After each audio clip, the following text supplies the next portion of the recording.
Buenos días, hermanos, que el Señor les bendiga. Les quiero invitar a ponerse en pie, por favor.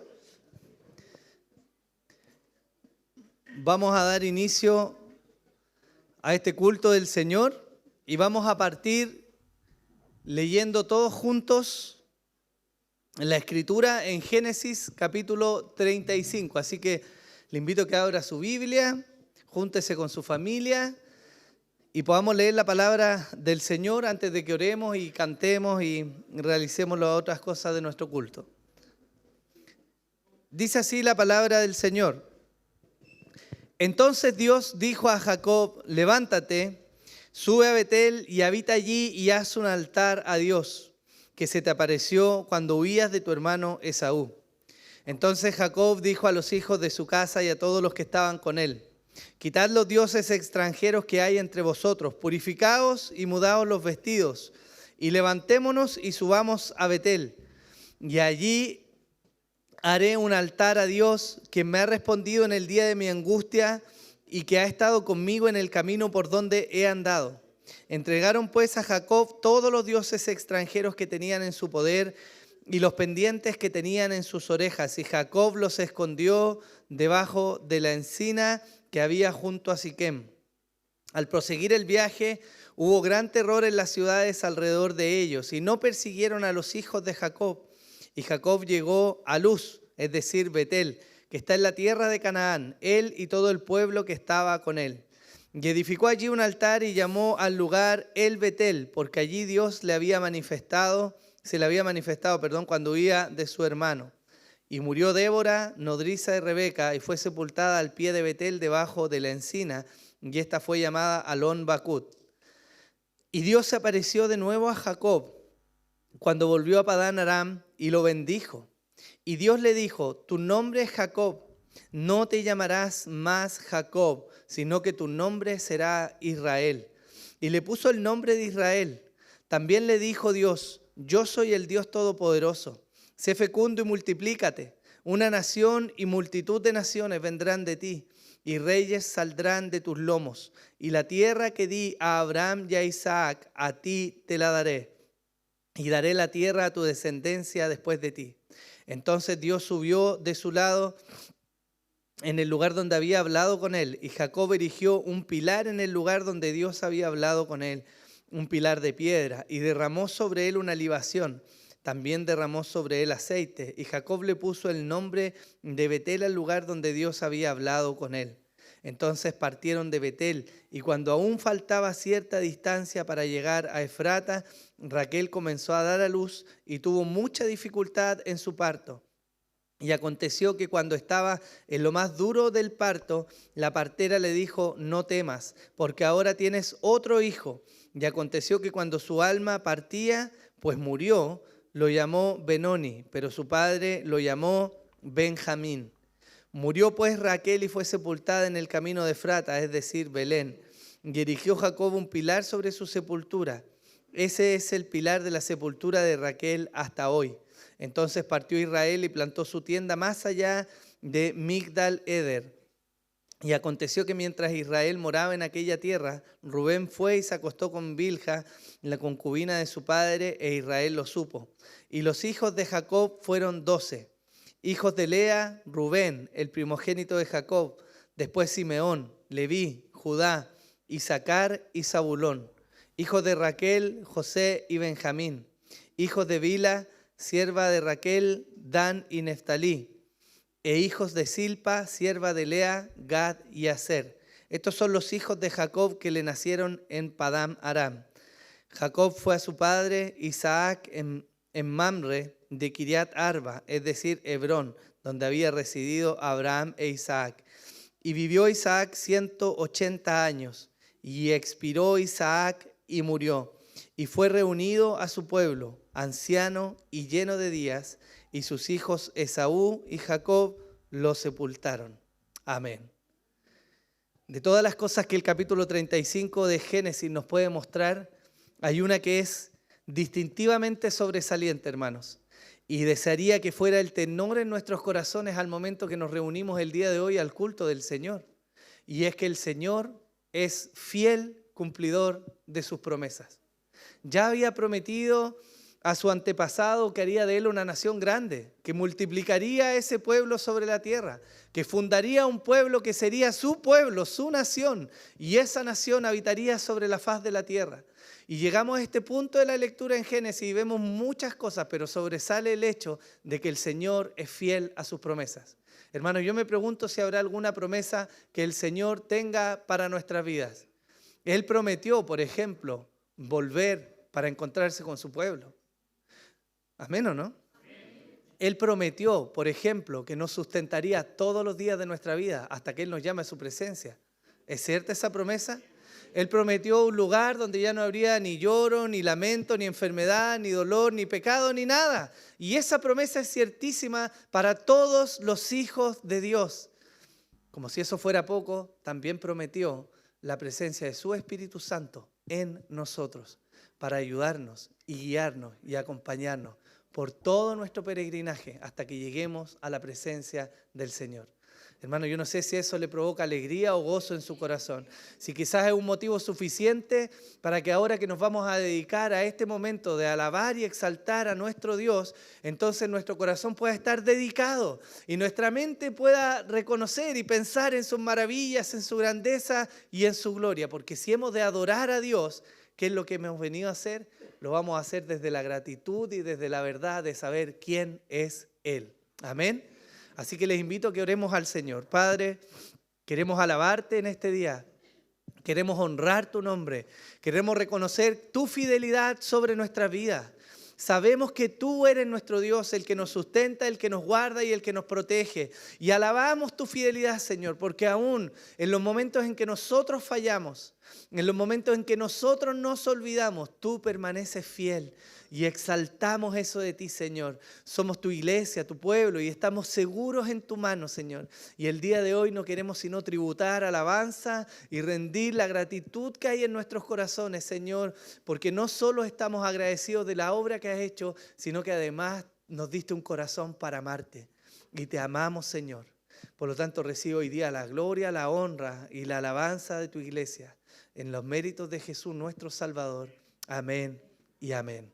Vamos a cantar al Señor, hermanos.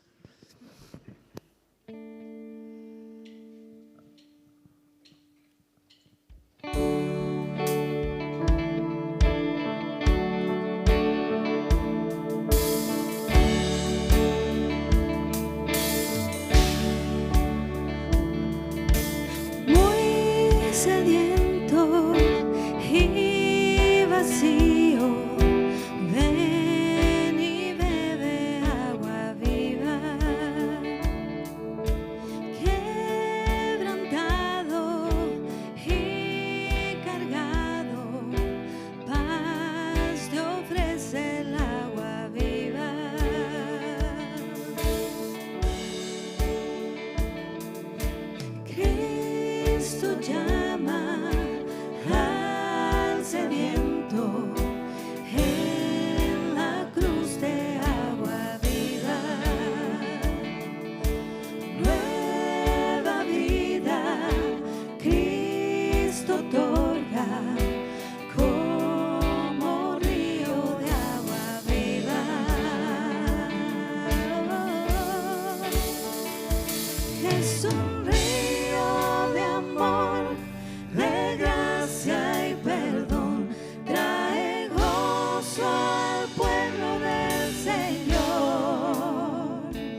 Bendito es tu nombre, Señor.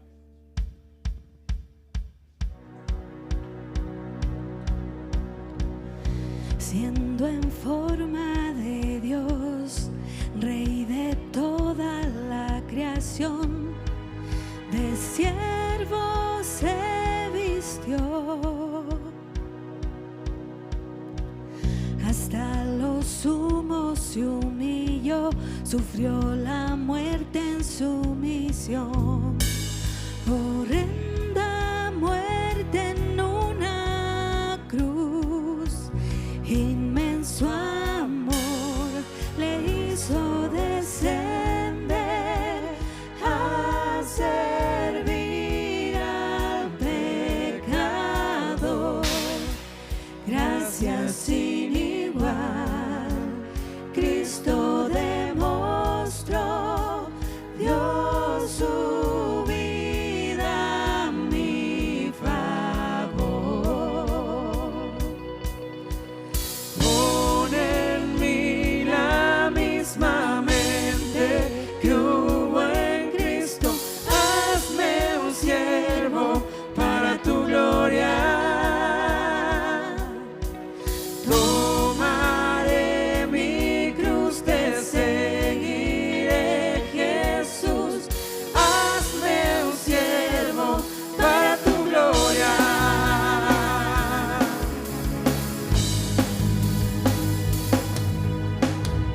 El soberano inmortal, coronado en majestad, lavando mis pies, inocente de maldad, mas cargó mi iniquidad, tomando así mi lugar.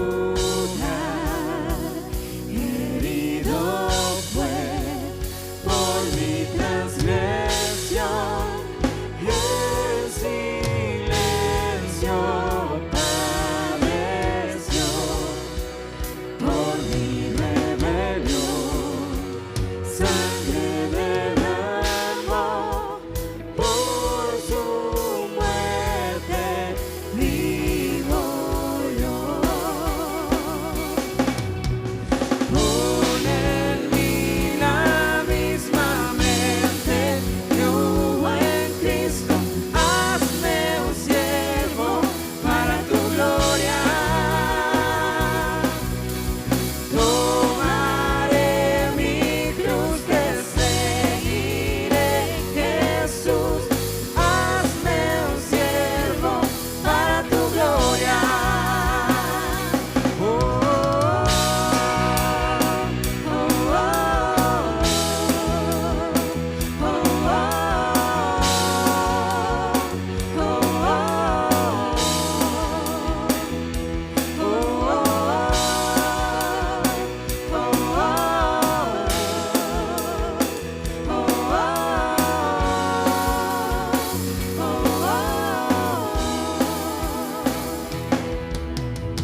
Pon en mí la misma mente que hubo en Cristo, hazme un siervo para tu gloria. Tomaré mi cruz, te seguiré, Jesús, hazme un siervo para tu gloria. Pon en mí la misma mente que hubo en Cristo, hazme un siervo para tu gloria.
Por fe profetas hablaron fiel, por la fe proclamaron la verdad del Mesías prometido en Edén, el que la muerte venció en la cruz.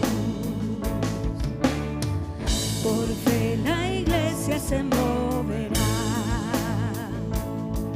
con poder del Espíritu de Dios, y las huestes del infierno no podrán dañar la obra de nuestro Dios. Sus promesas como rocas son, sus promesas cumple nuestro Dios. Nos movemos solo por la fe en Él, vivir por fe y no por ver.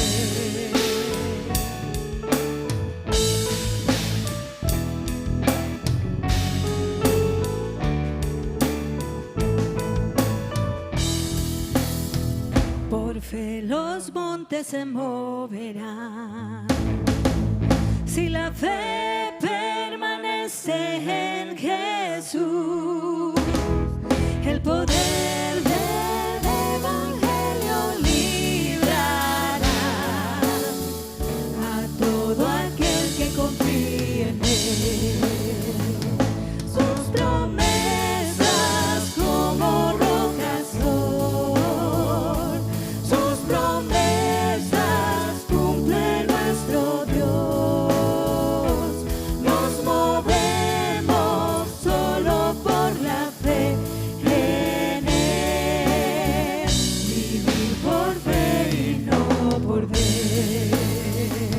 Sus promesas como rocas son, sus promesas cumple nuestro Dios. Nos movemos solo por la fe en Él, vivir por fe y no por ver. Vivir por fe y no por ver. Vivir por fe y no por ver.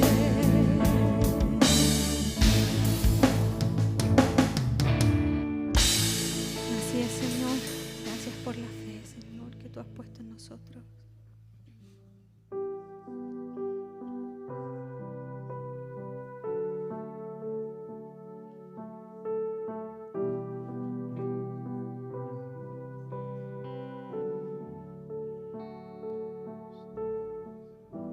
Siendo yo un gran pecador, extraviado en el error, incapaz fui de quitar la culpa que cargaba mi corazón. Tu gracia, ¿quién puede medir?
del Señor, que a un infeliz salvó.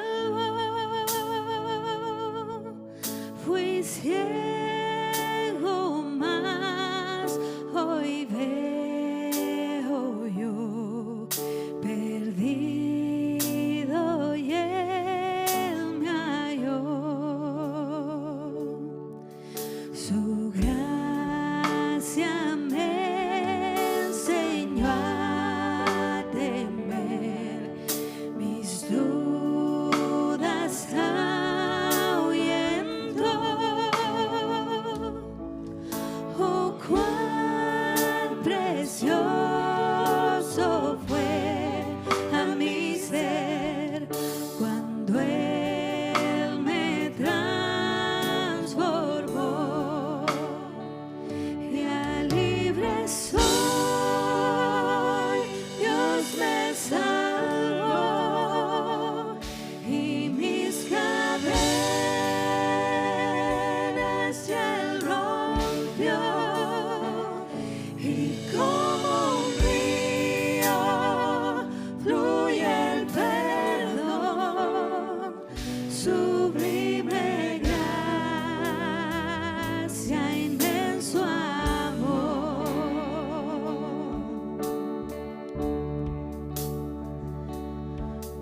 En los peligros o aflicción que yo he tenido aquí, su gracia siempre me libró y me guiará feliz. Y cuando en Sión por siglos mil brillante esté cual sol, yo cantaré por siempre allí su amor que me salvó, y a libre soy, Dios me salvó, y mis cadenas ya Él rompió, y como un río fluye el perdón, sublime gracia, inmenso amor, y a libre soy, Dios me salvó, y mis cadenas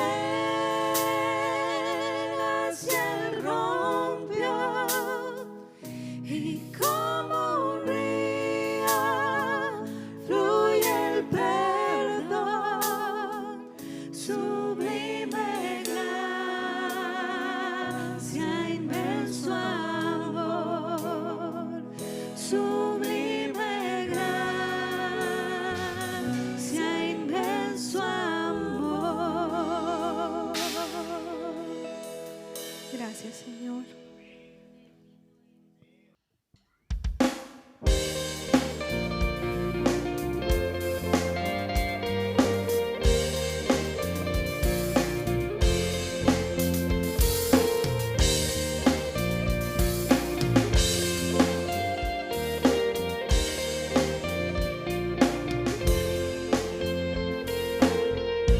Siervo santo, pueblo amado, lo creado, den la gloria al Señor, noche y día, canten gloria por la eternidad. Todo reino y dominio al postrado den la gloria al Señor. Él es santo, Él es digno por la eternidad.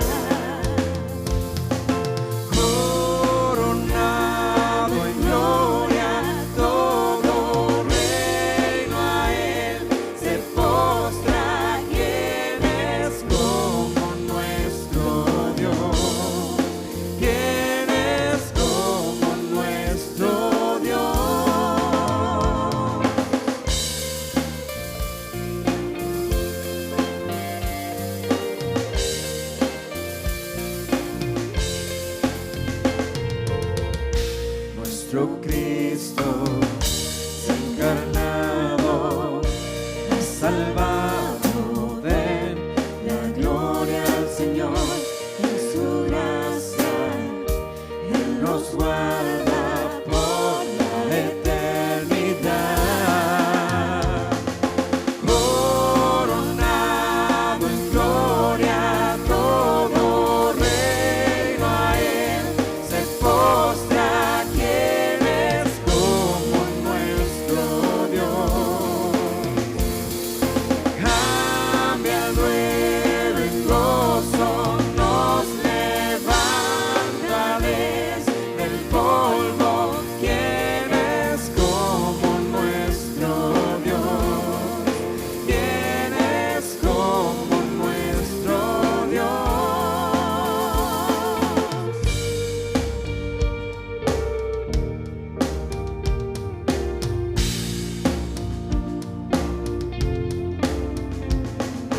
Alto y santo, humilde y manso, como tú no hay otro.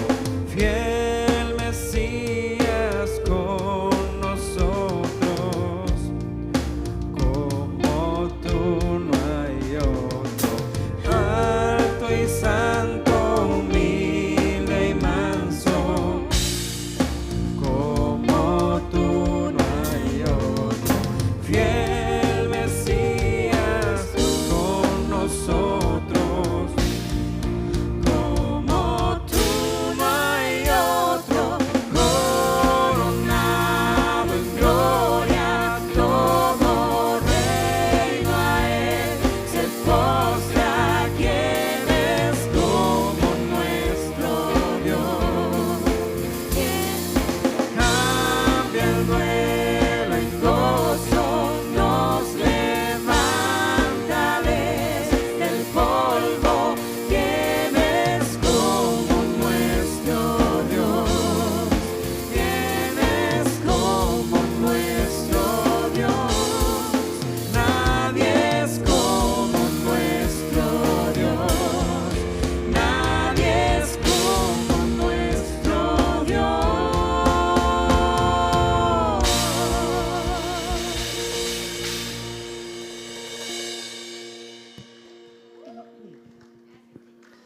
Señor, honramos tu nombre y agradecemos, Señor, y estamos llenos de gozo en nuestro corazón, porque tú eres nuestro Dios. Este es tu día, Señor, el día que tú preparaste para que tu pueblo viniera, Señor, a adorar y a exaltar tu nombre. Es el día que preparaste, Señor, no solo para que nos apartáramos de lo común de la vida, Señor, sino para que disfrutáramos, Señor, de tu presencia en medio nuestro y de quién eres tú. Señor, te alabamos por eso, porque cantamos, Señor, y nuestro corazón se llena de alegría, Señor, al recordar quién eres tú, Señor, al recordar tus promesas, Señor, al saber que estamos seguros en tus manos, Señor. Por eso, Señor, queremos rogar, Señor, que toda la gloria y toda la honra el día de hoy sea para ti, Señor. Padre, ponemos a nuestros niños delante de ti, Señor, y te rogamos que les puedas hablar, Señor, que por medio de tu palabra ellos sean convencidos, Señor, de pecado y haya arrepentimiento en sus vidas, Señor. Guía a los maestros, Señor, a los hermanos y hermanas que trabajarán con ellos, Señor. Te pedimos por nosotros que estamos acá en el culto, Señor, y te rogamos que nos ayudes, Señor, a cada vez, Señor, ser más conforme a tu palabra, Señor, a caminar aquello que tú has trazado, Señor, y a que en este momento, Señor, nuestra mente y nuestro corazón pueda estar dedicado a ti y exclusivamente a ti, Señor. Te pido que tengas misericordia en mi persona, Señor, que tengas, Señor, piedad de mí, Señor, y de mi pecado y me permita ser un fiel comunicador de tu palabra. Edifica tu iglesia el día de hoy, Señor. Exáltate, Señor, mediante tu palabra en nuestra oración. En el nombre de Jesús, amén y amén. Bien, hermanos, les voy a invitar a que por favor abran sus Biblias en el libro de Gálatas, capítulo 1, y vamos a leer el día de hoy el versículo número 10. Gálatas, capítulo 1, versículo número 10. Cuando lo tenga, dígame amén, por favor. Maravilloso. Dice así la palabra del Señor.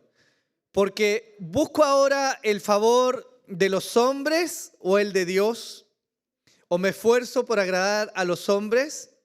Si yo todavía estuviera tratando de agradar a los hombres, no sería siervo de Cristo. Gálatas ha iniciado una aclaración importante desde la pluma del apóstol a unos hermanos que, como hemos visto hasta este punto, estaban abandonando el verdadero evangelio que les había sido predicado y se estaban apartando en pos de otro evangelio que en realidad no existe, un evangelio falso, abandonando en el camino a aquel que los había llamado. Desde este punto en adelante el apóstol Pablo introduce una suerte de inflexión en lo que ha venido diciendo. Si bien partió saludando a los hermanos de Galacia y pasa luego a maravillarse de la situación en la que ellos estaban, ahora el apóstol pasa en este versículo a confrontar directamente una de las acusaciones que había contra él. Y desde aquí en adelante, por un par de enseñanzas más, vamos a ver cómo el apóstol va a defender el evangelio que recibió y su apostolado. Dos puntos importantes para los hermanos de Galacia, porque los que se habían infiltrado entre ellos no solo estaban desacreditando a Pablo, sino que con eso estaban desacreditando el evangelio que Pablo les había predicado. Pero en este punto en particular, y lo que nos convoca el día de hoy, es solo este versículo que tiene mucha riqueza y que guarda parte importante de lo que nosotros debiéramos observar cuando hablamos de lo que significa el servicio cristiano. Y me gustaría partir por mencionar lo que es más evidente quizás del texto, y es la respuesta que el mismo apóstol Pablo entrega a los hermanos de Galacia respecto a una de las acusaciones que hacían contra él. De manera muy particular, el apóstol Pablo nos habla en este versículo e introduce un lenguaje retórico. Él está introduciendo este tipo de lenguaje para hacer un énfasis en lo que debiera ser evidente para los hermanos de Galacia. Él les dice: hermanos, ¿busco ahora el favor de los hombres o el de Dios? ¿O me esfuerzo por agradar a los hombres? Porque si yo todavía estuviera tratando de agradar a los hombres, ciertamente no sería siervo de Cristo. Pablo desvela con este versículo una de las aparentes acusaciones que había contra él. ¿Cuál es esta acusación? Que al parecer los judaizantes acusaban a Pablo de cercenar parte del mensaje de Dios con la finalidad de agradar a sus oyentes. A los ojos de estos hermanos, Pablo escondía parte del mensaje para cautivar el corazón de ellos. Y me gustaría recordarles algo que el mismo apóstol Pablo menciona en la carta a los hermanos de Corinto, que habla de la forma en que muchas veces Pablo enfrentaba el ministerio a fin de entregar el mensaje. Esto está en 1 Corintios capítulo 9, versículos 19 al 23. Dice así: porque aunque soy libre de todos me he hecho esclavo para ganar al mayor número posible. A los judíos me hice como judío para ganar a los judíos. A los que están bajo la ley, como bajo la ley, aunque yo no estoy bajo la ley, para ganar a los que están bajo la ley. A los que están sin ley, como sin ley, aunque no estoy sin la ley de Dios, sino bajo la ley de Cristo, para ganar a los que están sin ley. A los débiles me hice débil para ganar a los débiles. A todos me he hecho todo para que por todos los medios salve a algunos. Y todo lo hago por amor del evangelio, para ser partícipe de él. Este texto pareciera inducir el pensamiento de que parte de las acusaciones que parece que estos hermanos están haciendo contra Pablo parecen no estar tan equivocadas. Porque Parece que ellos conocieran de alguna manera algún antecedente que los lleva a mirar a Pablo como una especie de hombre que es capaz de adaptar su mensaje con la finalidad de cautivar la mente de sus oyentes. Pero me gustaría defender un punto que es el contrario a la acusación de los judaizantes.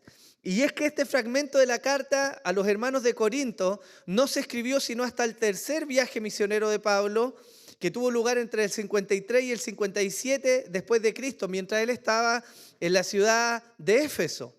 Es difícil creer que las personas que se habían infiltrado en la iglesia o en las iglesias de Galacia y estaban desacreditando a Pablo hayan tenido acceso a esta carta, porque esta carta se escribió mucho tiempo después de que se había levantado la controversia en las iglesias de Galacia.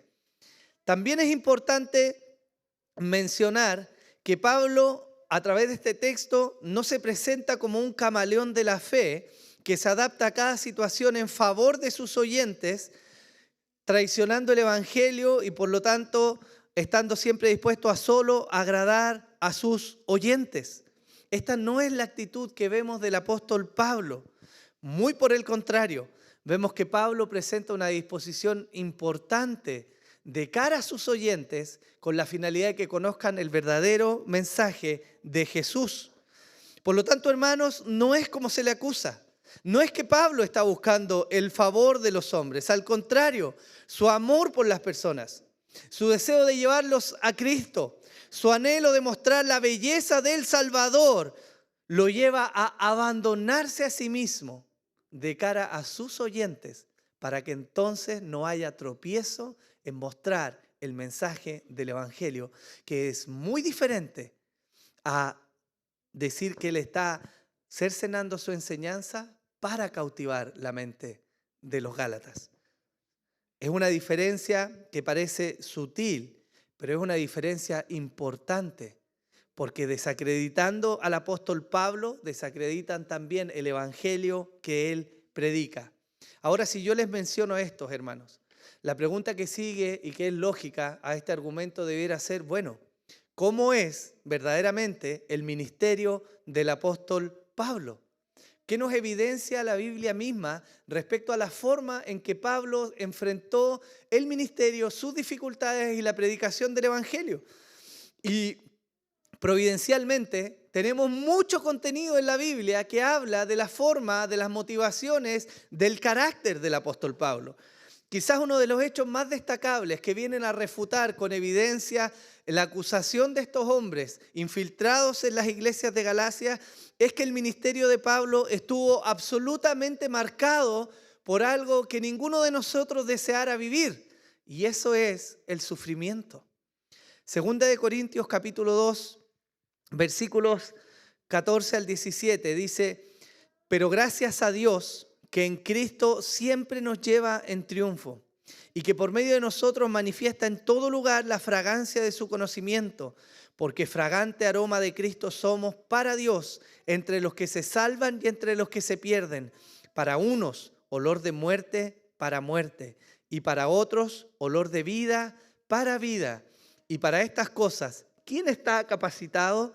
Pues no somos como muchos que comercian con la palabra de Dios, sino que con sinceridad, como de parte de Dios y delante de Dios, hablamos en Cristo.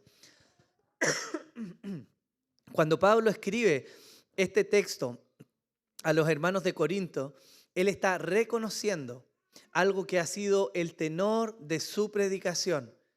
Este mensaje va a ser recibido con gozo y alegría entre los que se salvan, un olor fragante, pero al mismo tiempo va a ser recibido como algo nauseabundo, apestoso, olor a podredumbre. ¿Entre quiénes? Entre los que se pierden. Pablo testifica a los hermanos de Corinto que él está consciente de que la predicación de su mensaje no siempre va a ser bien recibida. En algunos lugares, el mismo mensaje que trajo gozo y esperanza y consuelo va a ser motivo de persecución. Pablo, ¿qué es lo que dice? He preferido predicar con sinceridad el fiel mensaje de Cristo. Y él mantiene una premisa que es maravillosa y que es real. como de parte de Dios y delante de Dios hablamos. Él se sabía en todo momento guiado y observado por Dios. Por lo tanto, no era capaz de poner en juego el mensaje que le había sido entregado. Pero hay más testimonio de esto. Filipenses 1, 29 y 30 dice: porque a vosotros se os ha concedido por amor de Cristo, no solo creer en Él, sino también, ¿qué dice la Escritura? Sufrir por Él, sufriendo el mismo conflicto que visteis en mí y que ahora oís que está en mí. Pablo declara a los hermanos, no es una novedad para él que el predicar el mensaje del Evangelio va a tener oposición y que esa oposición va a traer sufrimiento. ¿Se acuerdan de las palabras del Señor Jesús cuando Él dijo lo que iba a pasar cuando su mensaje se proclamara? Él dijo, yo no vine a traer paz, sino a traer espada, división. El padre contra el hijo contra el padre, la esposa contra el esposo, unos contra otros se van a levantar. Y no es que el mensaje de Cristo venga a animarnos a una alevosía de contienda unos con otros. Es que la verdad del Evangelio iba a traer división, iba a traer traición, iba a traer peleas y sufrimiento entre los hermanos. Pablo nunca adornó el mensaje del Evangelio. Pablo nunca les dijo a los hermanos, van a vivir una vida maravillosa, exenta de toda dificultad, de todo problema, desde ahora en adelante, crea en Cristo, firme acá y todos los días de su vida van a ser plenos de gozo y alegría sin ninguna tribulación. No, hermanos. Ciertamente la vida en Cristo es maravillosa, sin comparación. Está llena de gozo y alegría y esperanza, pero también hay sufrimiento. Y eso el apóstol no lo desconocía. Miren lo que dice el libro de Hechos en su capítulo 9 respecto a cómo Dios ve el ministerio de Pablo. Pero Ananías respondió, Señor, he oído de muchos acerca de este hombre, cuánto mal ha hecho a tus santos en Jerusalén. Y aquí tiene autoridad de los principales sacerdotes para prender a todos los que invocan tu nombre. Pero el Señor le dijo, ve, porque Él me es un instrumento escogido para llevar mi nombre en presencia de los gentiles, de los reyes y de los hijos de Israel. ¿Por qué? Porque yo le mostraré cuánto debe padecer por mi nombre. El apóstol Pablo recibió un llamado particular. Tuvo una revelación casi como ningún otro hombre en la tierra. Caminó con Cristo y fue receptor de uno de los actos de gracia más grandes que se pueden evidenciar en la vida de un ser humano. No solamente porque fue salvado de su rebelión contra Dios, sino porque su encuentro con Jesús fue precisamente cuando Él perseguía y validaba la muerte de sus santos.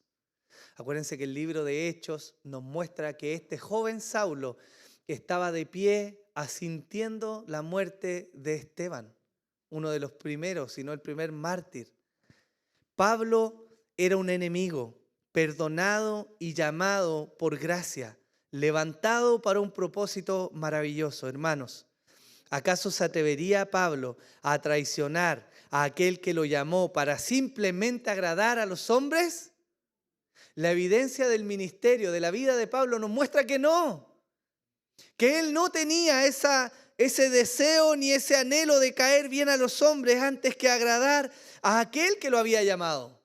Él se sabía receptor de un amor tremendamente grande, lo suficiente como para disponer su vida en sacrificio y padecer las veces que fuera necesario por amor de aquel que lo había llamado.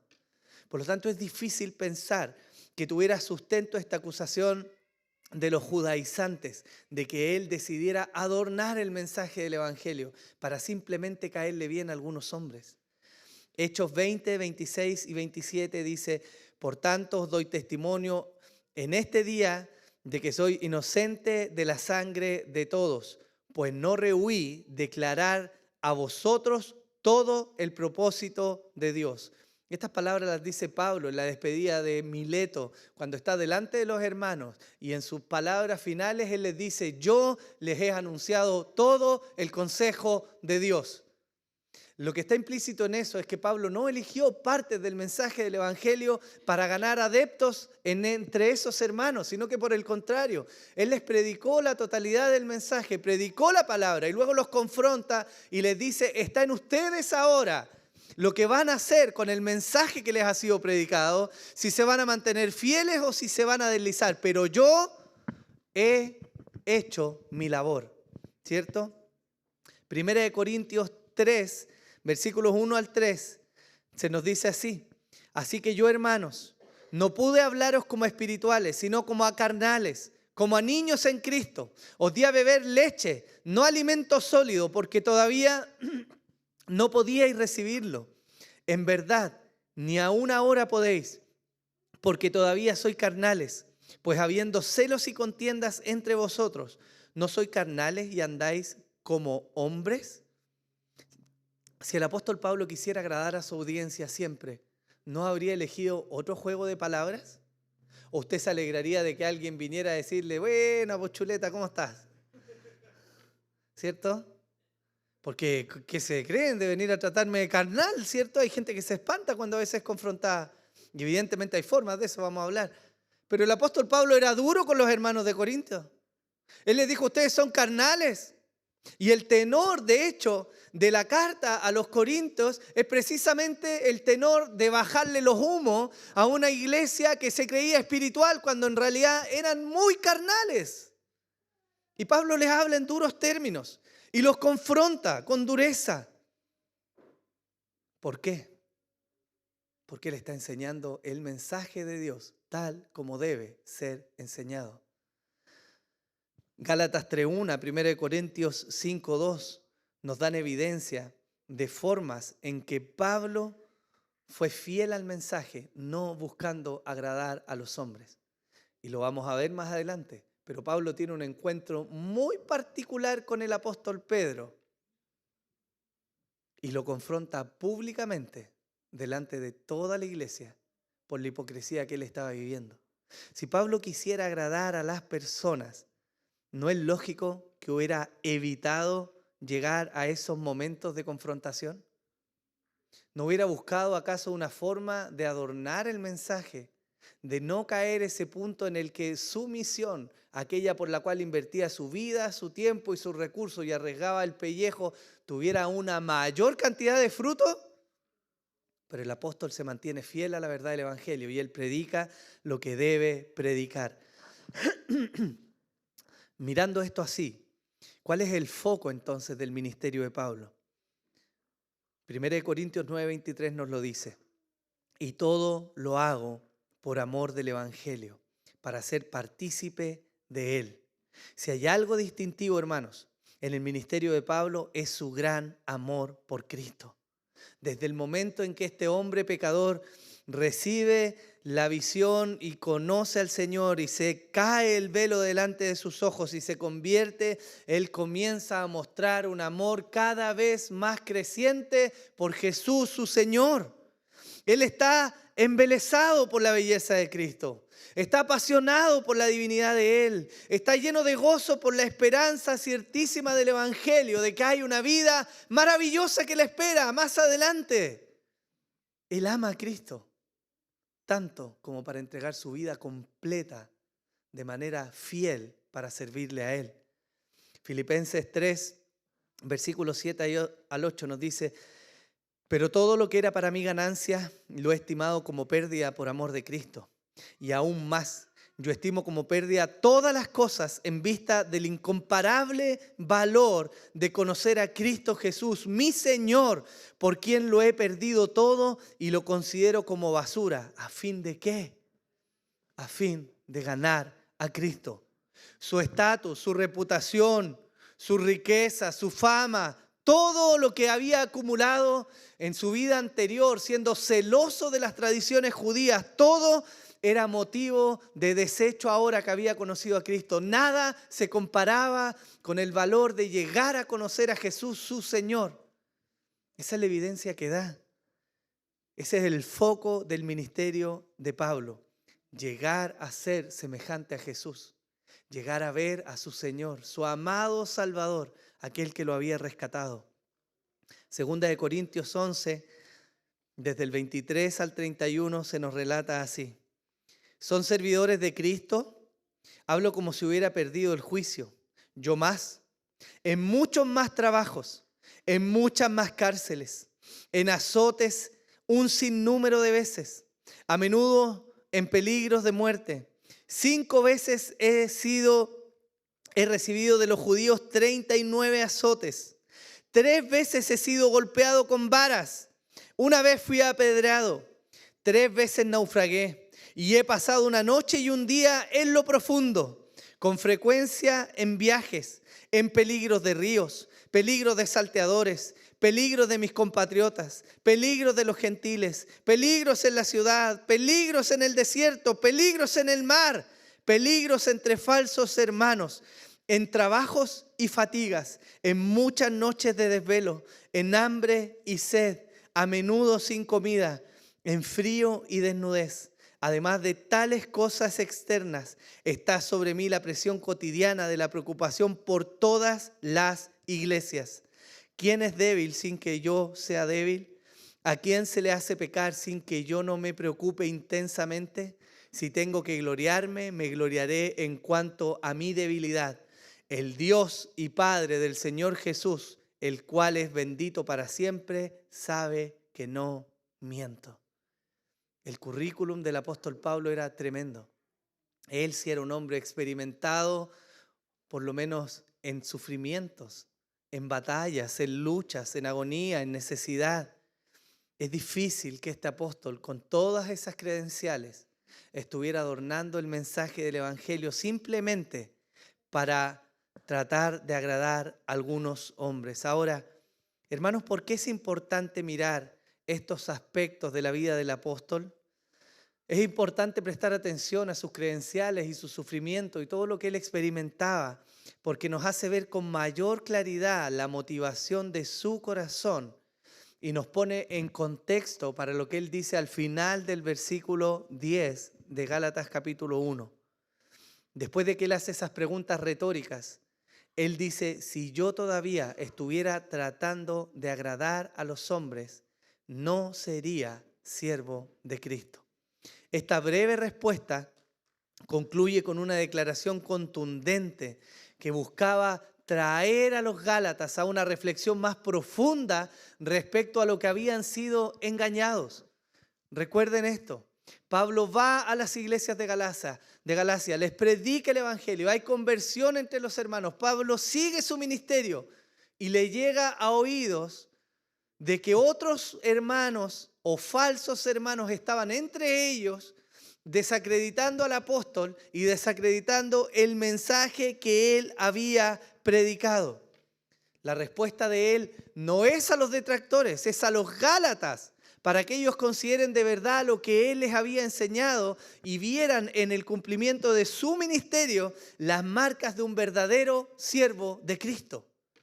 ¿Cuál es el sello de este servicio?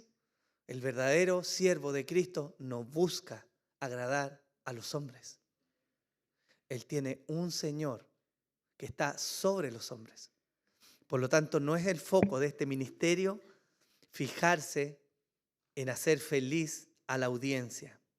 La fidelidad, hermanos, es un distintivo de todo aquel que osa llamarse siervo de Cristo. Es una marca distintiva. No hay verdaderos siervos si no hay fidelidad a aquel que los llamó. Y no hay verdadero servicio cristiano si no hay fidelidad al mensaje que ha sido entregado. Hermanos, esto significa que entonces el apóstol Pablo nos llama a menospreciar a los hombres. De ninguna manera. Lo que Pablo hace es llamar a los gálatas a evaluar su condición y a notar la incongruencia de querer presentarse como un siervo de Dios a la vez que están buscando agradar a los hombres. Ahora, si Pablo introduce entonces lo que significa ser realmente un siervo de Cristo, la pregunta lógica que sigue es, ¿Cómo entonces es un siervo de Cristo? ¿Cómo luce un siervo de Cristo? Y creo que tenemos una persona en particular que debiera ser nuestro estándar respecto a servicio. Y no es otro, sino que el Señor Jesús. Filipenses 2, del 5 al 8, se nos dice: haya pues en vosotros esta actitud que hubo también en Cristo Jesús, el cual, aunque existía en forma de Dios, no consideró el ser igual a Dios como algo a que aferrarse, sino que se despojó a sí mismo tomando forma de siervo, haciéndose semejante a los hombres, y hallándose en forma de hombre, se humilló a sí mismo, haciéndose obediente hasta la muerte y muerte de cruz. ¿Qué nos dice Filipenses respecto al servicio? Nos dice que el servicio implica despojarse, implica humillación, implica obediencia y implica sacrificio. No hay verdaderos siervos si estas marcas distintivas no están sobre su vida. ¿Por qué? Porque ese es el ejemplo de Jesús. Él nos dejó ejemplo de cómo luce un verdadero siervo. Pablo tenía estas credenciales. Por eso se atreve a decirle a los hermanos en Corinto: sed imitadores de mí, como también yo lo soy de Cristo. Y el evangelista Mateo también nos deja testimonio de algo importante que dijo el Señor Jesús: tomad mi yugo sobre vosotros y aprended de mí, que soy manso y humilde de corazón, y hallaréis descanso para vuestras almas. Es decir, aparte de elementos externos que tienen que ver con el sufrimiento, con la humillación y con el sacrificio de aquellos que son siervos de Dios, aquel que es siervo también debe ser manso y humilde. Es decir, hay algo distintivo en su carácter. Es destacable, hermanos, también que en la persona de Jesús no solo vemos sacrificio y un carácter que responde a ciertas situaciones, sino vemos un núcleo, algo que es realmente notorio en su corazón. Y eso es que Él amaba. Esto es muy distintivo. Si pensamos en distintas instancias del ministerio terrenal de Jesús, tenemos, por ejemplo, momentos como la sanidad de los 10 leprosos, la alimentación de las multitudes, el perdón hacia la mujer hallada en adulterio, el lamento por la muerte de su amigo Lázaro, el lavado de los pies de sus discípulos, la ida de vuelta a buscar al apóstol Pedro después de que lo había negado. Todos estos actos del ministerio de Jesús y tantos otros que no están acá en lo que yo he escrito, están bañados por el amor de Jesús. Él no solo estuvo dispuesto al sacrificio. De hecho, el apóstol Pablo, cuando reprocha la aparente espiritualidad de los hermanos en Corintios, nos da todo ese capítulo que algunos han titulado el capítulo del amor, donde Pablo viene a confrontar a los hermanos y le dice: no basta que tengan dones, que tengan capacidades, que sirvan, que hagan esto y aún que den sus propios cuerpos en sacrificio, porque si no hay amor, entonces no hay un verdadero servicio. Jesús no solamente cumplió en lo externo, no solamente se entregó, no solamente aguantó a la gente, no solo toleró, no solo tuvo un carácter templado, sino que sobre todo eso, el siervo más grande que podemos mirar, amó. Y eso nos deja un estándar diferente para aquellos que ostentamos o que deseamos servir a Dios. La misma Biblia da testimonio de esto. En 1 Juan capítulo 4, versículo 7 se nos dice: amados, amémonos unos a otros, porque el amor es de Dios, y todo el que ama es nacido de Dios y conoce a Dios. De manera más común, quizás todos conocemos lo que dice Juan 3:16, porque de tal manera amó Dios al mundo que dio a su Hijo unigénito para que todo aquel que cree en Él no se pierda, mas tenga vida eterna. Entonces hay distintivos del siervo por excelencia. Los distintivos que lleva en su cuerpo, su humillación, su sacrificio, su negación a sí mismo. Hay distintivos en su carácter que tienen que ver con la forma en que él se manejaba con los hombres: manso, humilde, templado, paciente. Pero sobre eso se halla el núcleo, el corazón de todo ese servicio y de toda esa obra, que es ¿qué es? El amor. Es el amor. Hermanos, esto nos lleva a pensar en nosotros el día de hoy. ¿Qué hay de la forma en que nosotros servimos. Si Pablo nos está planteando este tema y está declarando que él verdaderamente busca agradar a Dios y por lo tanto es un siervo de Cristo, imita a Jesús, quien es el siervo por excelencia. Yo me pregunto si hay algo del servicio que nosotros debiéramos aprender el día de hoy. ¿Qué cree usted? ¿Hay algo que Dios demandará de aquellos que sirven? Por supuesto que sí. Hoy día, hermanos, vivimos en un tiempo donde los límites son muchas veces trastocados, donde la palabra siervo tiene una connotación que en muchos contextos es religiosa y donde el corazón del servicio se puede desechar en pos del pragmatismo. Muchas veces somos tentados a pensar que el servicio es solamente hacer y nos olvidamos del corazón que debe estar detrás del servicio. Y lo que nos enseña Pablo con esto es que la fidelidad del siervo no se muestra en simplemente las cosas realizadas, sino en el corazón y en la motivación que hay detrás de aquel que sirve. ¿Cuál es el foco correcto del servicio cristiano? Lo primero que debemos mirar es que como aspectos prácticos debemos cuidar el propósito de la iglesia y en particular el propósito del culto público. Spurgeon dijo una frase que se cumplió al pie de la letra y hoy día muchos pseudo predicadores lo practican. Spurgeon dijo: un día llegará cuando en lugar de pastores alimentando a las ovejas, la iglesia tendrá payasos entreteniendo a las cabras. Y hoy día, con las palabras de Spurgeon, lamentablemente hay muchos payasos buscando la atención y la entretención de la iglesia que aparenta ser cristiana. Parece que lo que Dios ha revelado en su palabra no es suficiente. Algo más hay que inventar. Algo más hay que meter para que sea llamativo. De alguna manera hay que hacer que este mensaje, que por sí mismo ya es dulce para los que se salvan y es amargo para los que se pierden, sea sazonado de tal manera que sea agradable para todos. Entonces hagamos inclusión en la iglesia.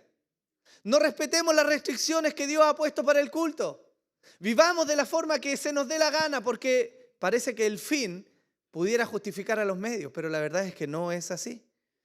Es algo que la iglesia debe cuidar. ¿Para qué está llamada la iglesia? Id pues y haced discípulos de todas las naciones, bautizándolos en el nombre del Padre y del Hijo y del Espíritu Santo, enseñándoles a guardar todo lo que yo os he mandado. Y he aquí yo estoy con vosotros todos los días hasta el fin del mundo. ¿Cuál es el propósito de la iglesia? Es hacer discípulos de Cristo.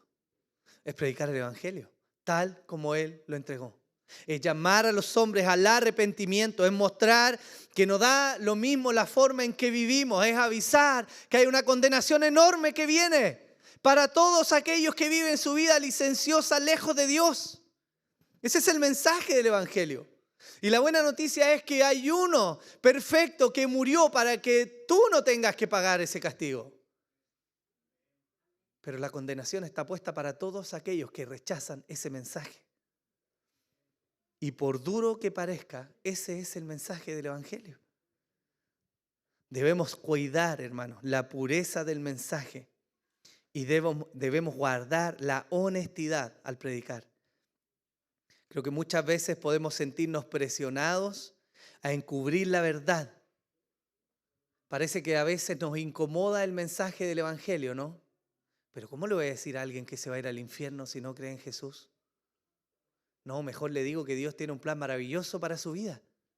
Que Dios de verdad restaura los corazones. Que Dios puede hacer tu matrimonio mejor. Por ahí lo voy a agarrar. Dios puede darte hijos mejores. Dios puede enseñarte a ser un mejor padre. Dios puede enseñarte a vivir una vida próspera. Dios puede ayudarte a pasar las dificultades de la vida. Y sí, Dios puede hacer todo eso. Pero no si antes no te has arrepentido y le pruebas a Él. El Evangelio no se trata de las cosas que Dios pone para adornar tu vida. Se trata de que Él se sacrificó para que tú no te perdieras eternamente. Ese es el núcleo del mensaje. Y nos vemos tentados muchas veces a adornar esto para que no suene duro a los demás. Y eso es un rasgo de infidelidad en el mensaje del Evangelio. Hay advertencias para todos aquellos que quieren servir a Dios. Si por un extremo nos vemos tentados a adornar este mensaje del Evangelio en pos de agradar a las personas, tenemos por el otro extremo aquellos que son celotes modernos, aquellos que dicen el mensaje del Evangelio, ¿cierto?, es lo que tiene que primar, entonces no importa cuántas cabezas tenga que cortar. Ese tipo de personas anda con la guadaña en la mochila, ¿cierto? A todo lo que se mueva, corta cabezas. Total, lo que importa es ser fiel al mensaje, ¿o no? Para estas personas parece que es fácil llegar a despreciar a los hombres, pero no es lo que el mensaje del Señor nos está mandando. Ser fiel a Cristo no significa que podemos justificar nuestro mal carácter, nuestra falta de paciencia y el trato en nuestras vidas para predicar el mensaje del Evangelio. Eso es lo que Pablo estaba diciendo. Yo me he hecho de todo a todos a fin de no presentar tropiezo. Eso es lo que Pablo está diciendo. Yo no voy a transar la verdad del Evangelio, la voy a predicar, pero yo, el apóstol Pablo, mi carácter, mi forma, mis deseos, mis gustos, no van a ser tropiezo para que ustedes vean la belleza de Jesús. Eso está diciendo el apóstol. Quizá usted ha escuchado cosas como estas. Sé que parezco rudo, pero así soy. Es mejor herir por la verdad que caer bien por la mentira, ¿cierto? Ese soy. O quizás usted ha escuchado cosas como, no, si la verdad duele. Da igual cómo me vean, yo solamente estoy sirviendo a Dios. Si a esa persona no le gusta, es un tema suyo. No, hermano, no podemos tratar a las personas con pinzas. La verdad es así y punto, tenemos que predicarla. ¿Ha escuchado gente así? Yo conozco gente así. Y el problema de esto es que están tan alejados del Evangelio como aquel que busca suavizar la verdad para entregarla. El problema de esto no se halla en el mensaje del Evangelio, sino en el mensajero que transmite el Evangelio. Es muy fácil, hermanos, volverse religioso y no tratar nuestro carácter cuando tratamos de realizar una tarea divina. Es muy fácil dejarnos llevar por nuestro carácter y no trabajar en él. Entonces, ¿soy duro con mis palabras? Bueno, así soy nomás. En algún momento quizás Dios me cambie. ¿En serio? ¿Delante del Señor? ¿Cuidando a su iglesia? ¿O hablamos con dureza? Faltos de gracia, faltos de amor. Nos volvemos ejecutivos del Evangelio, pragmáticos. Hay que hacer lo que hay que hacer y se va a hacer. Hermanos, yo les quiero advertir respecto a esa forma de servir, porque ese no es el servicio que honra al Señor. Ese no es el tipo de servicio que edifica la iglesia. El apóstol Pablo le recuerda a su discípulo Timoteo, no reprendas con dureza al anciano, sino más bien exhórtalo como a padre, a los más jóvenes como a hermanos, a las ancianas como a madres, a las más jóvenes como a hermanas, con toda pureza. Honra a las viudas que en verdad son viudas. Pablo aborda el carácter y la forma. La verdad del Evangelio no está en juego. Ni siquiera debiéramos pensar que llega a estar en juego en algún momento de nuestro ejercicio cristiano del servicio. Pero, ¿cómo estamos transmitiendo el Evangelio? Si la gente nos encuentra duro el mensaje o nos encuentra duros en nuestra forma de transmitir el mensaje? Porque ahí, hermanos, tenemos un gran problema en la forma en que vivimos. ¿Cómo debiera lucir el servicio cristiano? Hermanos, ¿cómo deben servir? Todos los que son líderes en algo acá, los oficiales. ¿Cómo debemos servir? La forma importa, hermanos, sí. La forma importa porque el apóstol Pablo nos deja testimonio y nos dice: todas vuestras cosas sean hechas con amor. Sean hechas con amor. Y el amor, dentro de sus características, no va a buscar ni menoscabar, ni presionar, ni herir, ni maltratar a aquellos a quienes sirve. Por lo tanto, no da lo mismo. Y eso es muy relevante, hermanos. ¿Qué hay en tu corazón cuando estás sirviendo? ¿Cómo te presentas delante de tus hermanos? Colosenses 4 dice, andad sabiamente para con los de afuera, aprovechando bien el tiempo, que vuestra conversación sea siempre con gracia, sazonada como con sal, para que sepáis cómo debéis responder a cada persona. Entonces, ¿el carácter importa? Sí. ¿La forma importa? Por supuesto que sí. 1 Tesalonicenses 5 nos dice, yo os exhorto, hermanos, a que amonestéis a los indisciplinados, animéis a los desalentados, sostengáis a los débiles y seáis pacientes con todos. Mirad que ninguno devuelva a otro mal por mal, sino procurad siempre lo bueno, los unos para con los otros y para con todos. Estad siempre gozosos. Oye, hermanito, teníais que llegar a las 9, po. Y mira la hora que. ¿En serio estás sirviendo con amor? ¿De verdad? Porque la Biblia nos dice primero que seamos pacientes, segundo que seamos gozosos. Eso quiere decir, hermanos, que el trato en nuestro carácter es relevante, que debemos humillarnos para que Dios transforme la forma en que decimos. Porque el siervo está dispuesto a morir a su orgullo y tragarse ese mal rato en pos de bendecir al que está al lado. Pastor, usted está diciendo que entonces no tenemos que confrontar las situaciones. No. Pero ojalá cuando las confrontes sea Cristo brillando y no tu mal carácter. Eso estoy diciendo. Gálatas 5 dice, mas el fruto del Espíritu es amor, gozo, paz, paciencia, benignidad, bondad, felicidad, mansedumbre, dominio propio. Contra tales cosas no hay ley, pues los que son de Cristo han crucificado la carne con sus pasiones. ¿Cómo sirves, hermano? ¿Sirves lleno de gozo? ¿Te alegra el alma? ¿Te deleitas en ver a tus hermanos? ¿Eres paciente cuando alguien se equivoca? ¿Lo recibes con alegría? ¿Vas con misericordia? ¿O tu servicio está marcado por la amargura, por ser tosco, por ser rudo, por ser duro? Porque ese no es el evangelio de Cristo. Ese no es el siervo que era Pablo. Aún en sus amonestaciones más duras, el apóstol era tierno con los hermanos. Y les expresó en todo momento. Esto tiene una aplicación muy local, hermanos. Y yo espero de verdad que todos los que servimos en algo seamos capaces de meditar hoy día respecto a la forma en que lo estamos haciendo y al núcleo con el cual servimos. Porque el ser un buen siervo no significa hacer las cosas bien. Significa tener el corazón correcto. ¿Por qué? Porque en ese servicio Dios es glorificado. Y el siervo honesto no busca su fama, su gloria, sino la gloria de Dios. Entonces, ¿las motivaciones importan? Por supuesto, las motivaciones son importantes. Hermanos, ¿por qué deseas servir? O a los que están sirviendo en algo, yo les pregunto, ¿por qué sirves? Esta pregunta es muy importante. Algunos llegan a servir porque son buenos en lo que hacen. Y es cierto, Dios ha dejado dones, capacidades, habilidades entre los hombres para que los usen. Tanto más cuando las ponemos en disposición de la iglesia y de la honra del Señor, está bien. Pero podemos ser religiosos haciendo algo en lo que somos buenos. Y el problema de eso es que descuidamos lo que pasa en nuestros corazones. Yo te quiero hacer una serie de preguntas para que tú evalúes qué pasa en tu corazón. No me las respondas a mí, respóndetelas a ti.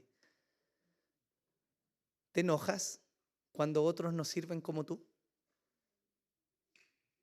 ¿Has pensado en algún momento, déjame añadirle esto más sabor, candela, como diría el pastor Jorge? ¿Has llegado a pensar en algún momento altivamente que si no fuera por ti y lo que tú estás haciendo, las cosas no resultarían?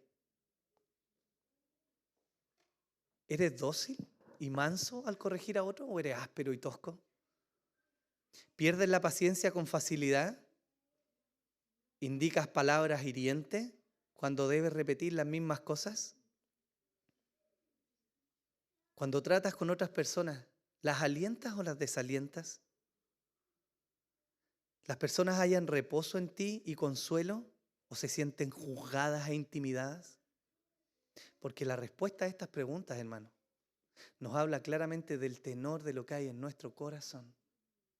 Y aunque los hombres no sean capaces de ver todo, hay alguien que ve todas las cosas y examina nuestro corazón hasta lo más profundo de él.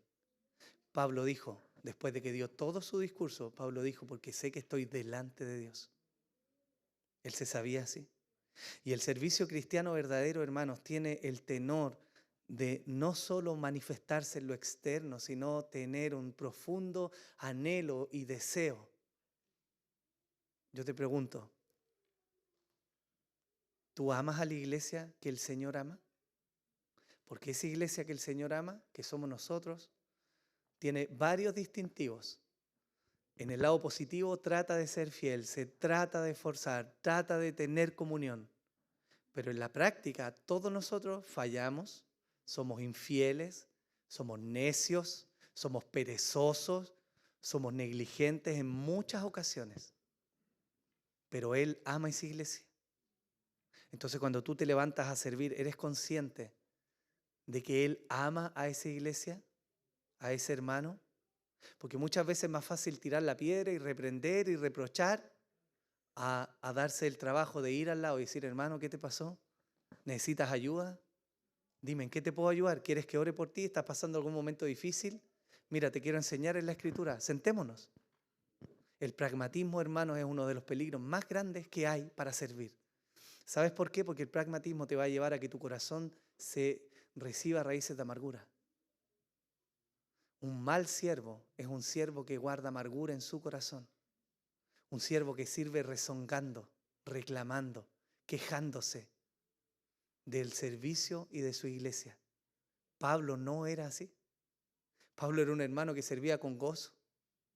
Pablo derramaba lágrimas por la condición de sus hermanos, no por sentir algo personal, sino porque es la iglesia del Señor, la cual él quería mantener santa y pura. Hermanos, si Cristo no es el propósito de nuestro servicio, entonces la consecuencia va a ser que vamos a vulnerar a otros, sí o sí. Vamos a tratarlos mal, vamos a amargarlos muchas veces, vamos a alejar a la gente del Señor por nuestra forma de ser. Y eso es algo que Dios tiene que tratar prioritariamente en nuestras vidas. Hermanos, el texto de Gálatas debe servir para confrontar la tentación de todo aquel que desea servir, de buscar la aprobación humana y de al mismo tiempo caer en un pragmatismo religioso. Eso debe hacer este texto de 1 Gálatas, capítulo 1, versículo 10. ¿Cuál es el estándar entonces? Nuestro estándar es Cristo, su amor y su entrega por un grupo de pecadores. Nosotros así debemos servir. Concluyo con esto. La última noche del Señor, antes de ser crucificado, Él se encierra con sus discípulos en lo que se llama el aposento alto. Juan 13 de en adelante nos empieza a narrar eso. Y el Señor parte haciendo uno de los actos de mayor humillación que podía haber en ese tiempo, lavándole los pies a sus discípulos, tocando con sus manos las heces, la tierra, la suciedad que todos ellos habían arrastrado, doblegando sus rodillas delante de la creación, siendo Él el Señor. Él se humilla. Él toma el agua y limpia los pies de sus discípulos como un acto de amor.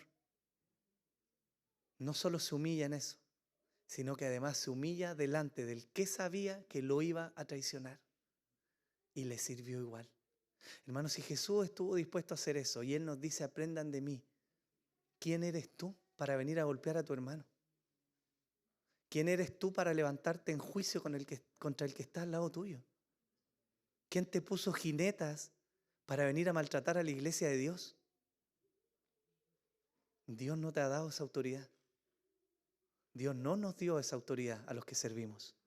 Al contrario, nos llama a servir, incluso a aquellos que son infieles, inconstantes, negligentes, aquellos que les cuesta su carácter, aquellos que se les va a la olla rápido, ¿cierto? A eso nos mandó a servir el Señor, con amor, con ese distintivo. En esto conocerán que son mis discípulos. ¿Saben predicar? No. Son personas íntegras, rectas, ellos dicen y hacen. No.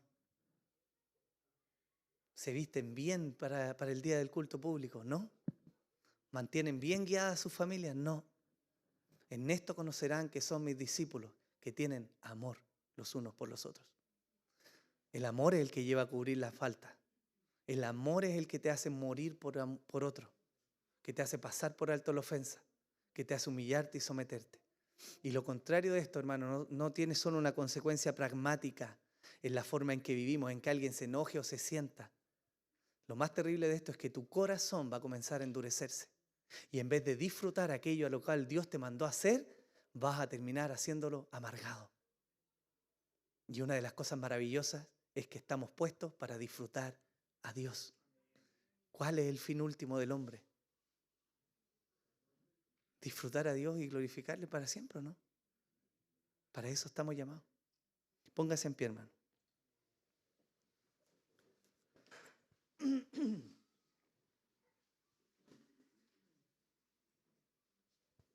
Vamos a orar antes de cantar al Señor. Y yo les quiero invitar a que todos los que sirven en algo, a todos los que servimos y a todos en realidad en la iglesia, que puedan meditar un momento y puedan orar al Señor. Quizás un buen momento para evaluar la forma en que estamos haciendo las cosas y arrepentirnos de la forma en que lo estamos haciendo. Porque el Señor está mirando nuestro corazón. Y hay un deleite maravilloso en Él, en Jesús. El apóstol Pedro testifica de su apostolado y su servicio, el deseo más profundo de su corazón. También lo hace Pablo. Y los dos concuerdan en algo, en que la finalidad de sus ministerios no es otro sino llegar a ese momento final cuando reciban de Cristo el signo de aprobación. Pablo dijo, no busco agradar a los hombres, busco agradar a Dios. Pero si yo quiero agradar a Dios, entonces yo voy a amar a mis hermanos. Esa es la secuencia. Señor, queremos rogar tu gracia y tu misericordia, papá. Tú nos conoces en lo profundo de nuestro ser, Señor. Conoces nuestro levantar, nuestro acostarnos. Conoces el tenor que hay en nuestro corazón, Señor, cuando nos enfrentamos a dificultades en el servicio. Señor, ¿sabes cuántas veces, Señor, yo mismo he reclamado y he amargado mi corazón, Señor, perdiéndote de vista a ti? Pero hoy día te quiero pedir perdón, Señor, y quiero rogar que tu gracia y tu misericordia estén con mi vida y con la vida de mis hermanos, Señor. Permítenos servirte con gozo, Señor. Permítenos disfrutar el amor y la comunión, Señor. Permítenos ser conscientes de que tú has derramado tanta gracia para con nosotros y de que eres paciente, paciente, paciente con cada uno de nosotros, Señor. Dios, permítenos, Señor, que nuestro corazón esté sintonizado verdaderamente con la gracia que emana del Evangelio de Cristo. Que a la luz de ese maravilloso Salvador lleno de amor y de gracia, podamos ser así con otros, misericordiosos, llenos de gracia, pacientes, bondadosos, templados en nuestro carácter, llenos de amor, de buenos deseos, Señor. Quita la amargura de nosotros, Señor. Quita la queja, el reclamo, Señor.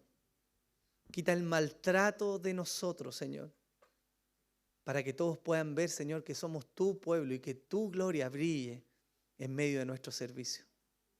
Te pedimos perdón, Señor, y rogamos tu gracia en el nombre de Jesús, nuestro Salvador. Amén y amén. Vamos a cantar al Señor, hermanos.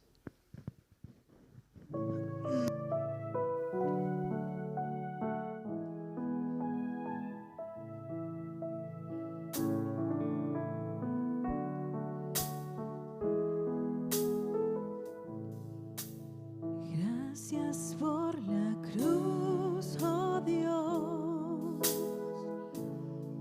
el precio que pagaste por mí, llevando mi pecado allí, sublime amor, tu gracia me salvó.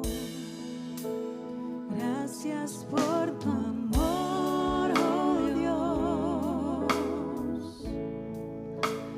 tus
es el Señor.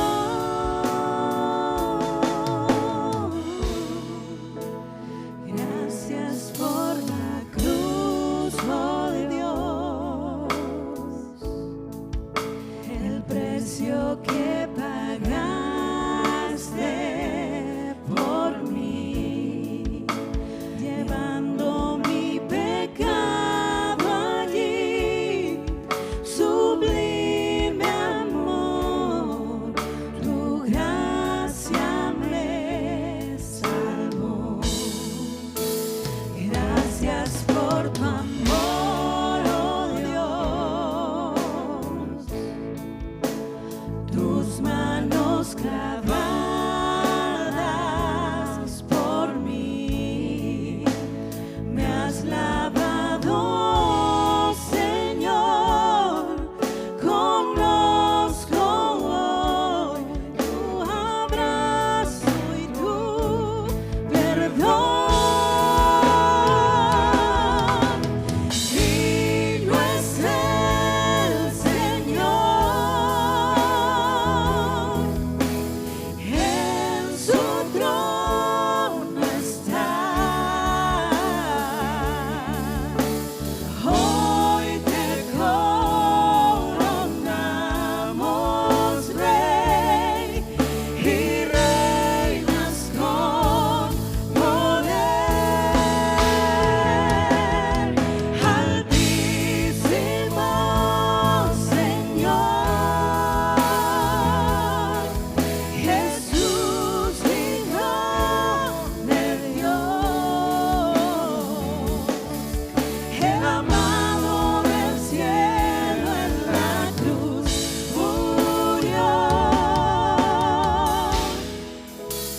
Digno es el Señor,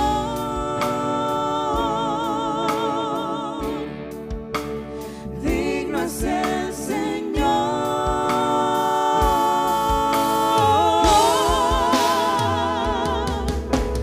digno es el Señor, en su trono está.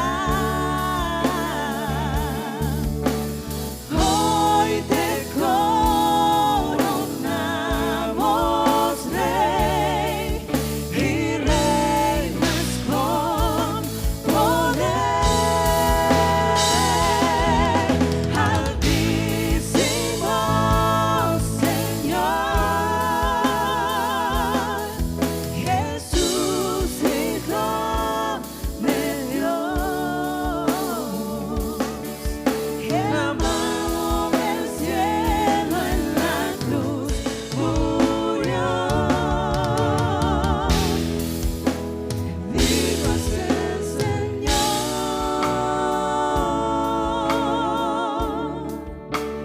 digno es el Señor,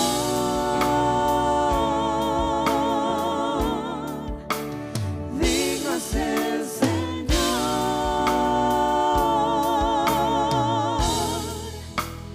digno es el